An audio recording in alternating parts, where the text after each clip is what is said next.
हिंदू धर्म में महाभारत की घटनाओं को सच और प्रमाणित माना जाता है। फिर भी बहुत से लोग इसे काल्पनिक कहते हैं और इसकी सच्चाई पर सवाल उठाते हैं। इस वीडियो में हम आपको उन 12 सबूतों के बारे में बताएंगे जिनसे पता चलता है कि महाभारत सिर्फ एक महाकाव्य नहीं बल्कि हजारों साल पहले घटी एक सच्ची घटना है। तो चलिए जानते हैं महाभारत के उन प्रमाणों के बारे में जो आज भी भारत के कुछ शहरों में मौजूद हैं। महाभारत सत्य घटना है। इसका पहला सबूत है कुरुक्षेत्र की लाल मिट्टी। महाभारत का युद्ध आज से करीब 5000 साल पहले कुरुक्षेत्र में लड़ा गया था, जो वर्तमान में हरियाणा राज्य में है। इस युद्ध में कौरवों और पांडवों की तरफ से कुल 45 लाख योद्धाओं ने भाग लिया था, लेकिन युद्ध के अंत तक सिर्फ 18 योद्धा ही शेष बचे थे। कहा जाता है कि महाभारत के युद्ध में इतना खून बहा था कि खून से लथपथ धरती दर्द से बिलख उठी थी। जब भारतीय पुरातत्व विभाग ने यहाँ सर्वेक्षण किया तब उन्हें पहले लाल मिट्टी मिली, फिर उसके नीचे बाण, भाले, तीर, कमान और तलवार मिले, जो यहाँ हुए भीषण युद्ध का प्रमाण देते हैं। कुरुक्षेत्र में महाभारत काल का प्राचीन कुआं आज भी देखा जा सकता है। कहा जाता है कि इसी जगह पर महाभारत युद्ध में द्रोणाचार्य ने चक्रव्यूह की रचना की थी और कर्ण ने यहीं पर अभिमन्यु को धोखे से मारा था। इसके बाद भीम ने इस कुएं का निर्माण किया, जहां द्रौपदी ने स्नान कर अर्जुन को अभिमन्यु की मृत्यु का बदला लेने की शपथ दिलाई थी। धर्मनगरी कुरुक्षेत्र में महाभारत की कई निशानियां आज भी मौजूद हैं। इन्हीं में से एक है द्रौपदी कुआं। बताया जाता है कि द्रौपदी रोज इसी कुएं के जल से स्नान करती थी। महाभारत युद्ध में भीम द्वारा दुशासन को मारने के बाद द्रौपदी ने अपने खुले केशों को इसी कूप में आकर धोया था और अपनी प्रतिज्ञा पूरी की थी। महाभारत के मूसल पर्व में श्री कृष्ण की नगरी द्वारका के समुद्र में डूब जाने का विवरण है। श्री कृष्ण द्वारका के राजा थे और महाभारत के अनुसार ये शहर जलमग्न हो गया था। आर्कियोलॉजिकल डिपार्टमेंट को गुजरात के पास समुद्र के नीचे एक पूरा शहर मिला था, जिसे महाभारत काल का ही बताया गया। द्वारका के बारे में कहा जाता है कि वहां रहने वालों को छोड़कर समुद्र ने इस पूरे शहर को अपने अंदर समा लिया था। समुद्र में मिले भव्य नगर के अवशेष ये साबित करते हैं कि वो श्री कृष्ण की द्वारका नगरी ही है। हिमाचल प्रदेश के हमीरपुर जिले के राजनौड़ में पांडवों द्वारा निर्मित चक्रव्यूह है। कुरुक्षेत्र के अलावा हमीरपुर के राजनौड़ में भी चक्रव्यूह की रचना हुई थी। कहा जाता है कि पांडवों ने राजनौड़ में अज्ञातवास का कुछ समय गुजारा था। उस समय अर्जुन ने चक्रव्यूह को समझने के लिए इसे एक शिला पर उकेरा था, जो आज भी यहाँ मौजूद है। पांडवों द्वारा निर्मित चक्रव्यूह को देखने के लिए यहाँ दूर दूर से लोग आते हैं। पांडवों और कौरवों के शौर्य का प्रतीक हस्तिनापुर उत्तर प्रदेश के मेरठ जिले में है। ये शहर अपने अंदर 5500 साल से भी अधिक पुरानी सभ्यता और संस्कृति को समेटे हुए है। हस्तिनापुर का पांडव टीला इसका साक्षी है। भारतीय पुरातत्व सर्वेक्षण विभाग ने पहले 1950 में यहाँ खुदाई की, जिसमें कई कीमती चीजें मिली।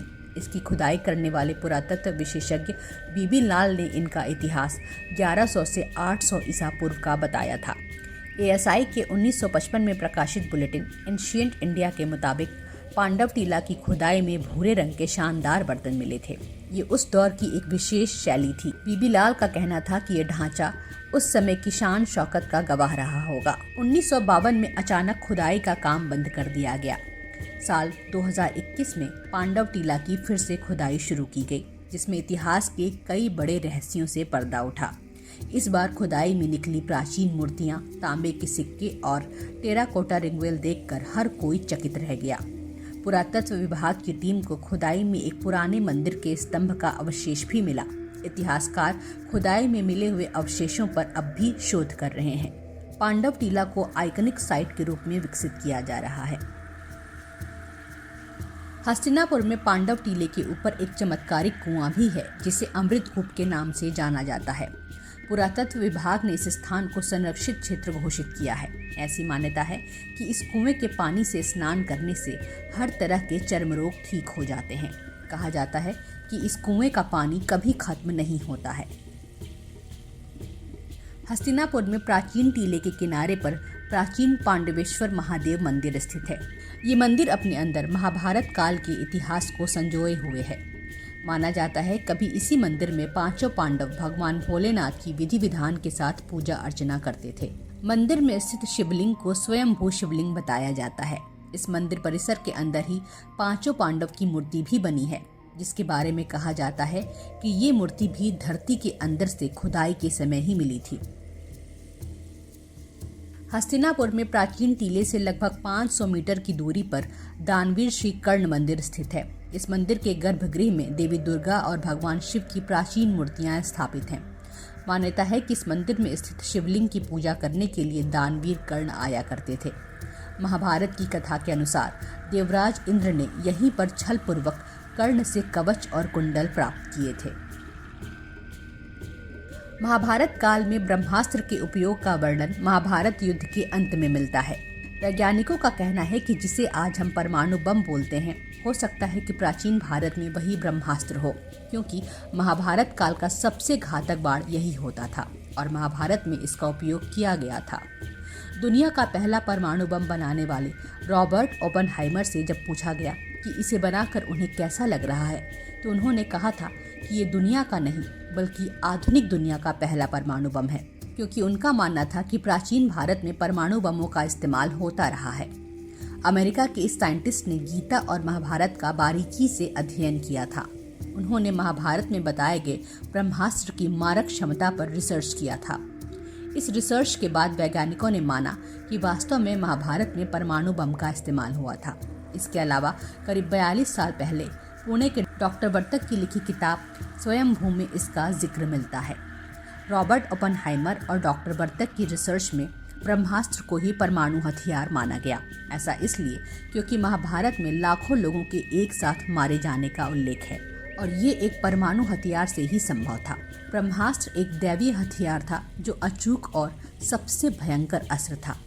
रामायण और महाभारत काल में ये अस्त्र गिने चुने योद्धाओं के पास ही था। रामायण में लक्ष्मण के पास था और महाभारत में ब्रह्मास्त्र अर्जुन और अश्वत्थामा के पास था। ASI को दिल्ली के पुराना किला से महाभारत काल से जुड़े सबूत मिले हैं। भारतीय पुरातत्व सर्वेक्षण के निदेशक वसंत स्वर्णकार ने बताया कि साइट से भगवान विष्णु, गजलक्ष्मी, भगवान गणेश की मूर्तियां और पेंटेड ग्रे वेयर कल्चर से जुड़े कुछ मिट्टी के बर्तन मिले हैं। पेंटेड ग्रे वेयर कल्चर के बारे में पहली बार 1940 से 1944 के बीच पता चला था।